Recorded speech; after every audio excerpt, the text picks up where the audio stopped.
অযোধ্যায় দলিত কিশোরীর দেহ উদ্ধার ঘিরে চাঞ্চল্য। যে খবর পাওয়া গিয়েছে যে পরিবার তারা অভিযোগ করছেন, খুনের অভিযোগ করছেন, কিশোরীকে খুনের অভিযোগ পরিবারের। রাম জন্মভূমিতে দলিত কিশোরীর দেহ উদ্ধার। নয়নজুলি থেকে উদ্ধার কিশোরীর দেহ। বাড়ি থেকে 500 মিটার দূরে উদ্ধার হয় দেহ। বৃহস্পতিবার থেকে নিখোঁজ ছিলেন ওই কিশোরী। অযোধ্যায় দলিত কিশোরীর দেহ উদ্ধার ঘিরে চাঞ্চল্য ছড়িয়েছে। নির্ভয়া কাণ্ডের ছায়া এবার অযোধ্যায়। এক দলিত কিশোরীর দেহ উদ্ধার ঘিরে চাঞ্চল্য ছড়িয়েছে। নয়নজুলি থেকে উদ্ধার হয় দেহ। দেহে একাধিক গভীর ক্ষতের চিহ্ন রয়েছে। বৃহস্পতিবার থেকে নিখোঁজ ছিলেন ওই কিশোরী। বাড়ি থেকে 500 মিটার দূরে উদ্ধার হয়েছে দেহ। পরিবারের লোকেরা তারা কিশোরীকে খুনের অভিযোগ করছেন। আমরা কথা বলবো, আমাদের সঙ্গে রয়েছেন প্রতিনিধি মৌমিতা মিত্র। মৌমিতা, ঠিক কি ঘটনা ঘটেছিল, পরিবারের কি অভিযোগ, কি জানা যাচ্ছে? এই যে ঘটনা অযোধ্যায় ঘটেছে, নির্ভয়াকাণ্ডের ছায়া আবারও দেখতে পাওয়া যাচ্ছে। নৃশংস খুনের ঘটনা ইতিমধ্যে সামনে এসেছে। পরিবারের তরফে যেটা বলা হচ্ছে যে 22 বছরের এই দলিত তরুণী, তিনি সন্ধ্যায় ভাগবত পাঠ শুনতে গিয়েছেন। রাত 11টা পর্যন্ত তিনি বাড়ি না ফেরায় পরিবারের লোকজন তাকে খুঁজতে বেরোন এবং পরবর্তীতে দেখা যায় যে একেবারে গ্রাম থেকে কিছুটা দূরে একটি নালা থেকে তরুণীর হাত পা বাঁধা বিবস্ত্র দেহ উদ্ধার হয় এবং রীতিমতো তরুণীকে হাত পা বেঁধে চোখ উপড়ে নৃশংসভাবে তাকে খুন করা হয়েছে, এমনটাই অভিযোগ সামনে আসছে। এই ঘটনায় ইতিমধ্যে একজনকে আটক করা হয়েছে। যদিও পুলিশের তরফ থেকে দাবি করা হচ্ছে যে ওই তরুণী বাড়িতেই ছিলেন, তিনি ঘরে বোনের সঙ্গে ঘুমোচ্ছিলেন।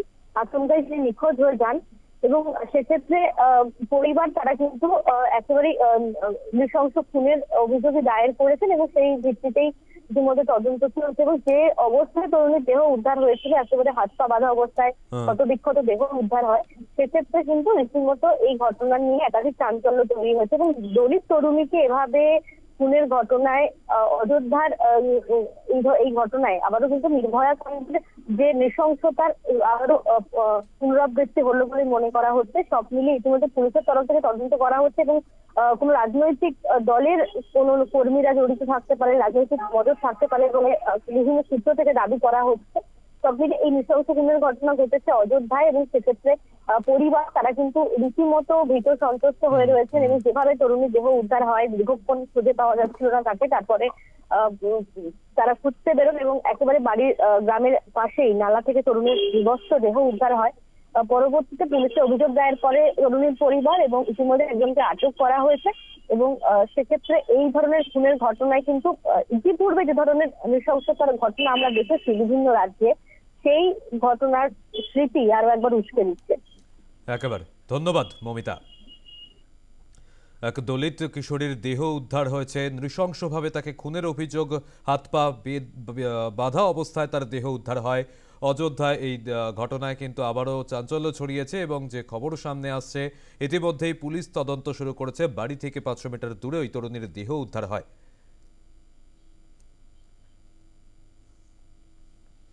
रात में आई थी शायद जागरण देखने के लिए, तो यहीं बगल में पुलिया है, वहीं पे बैठी हुई थी।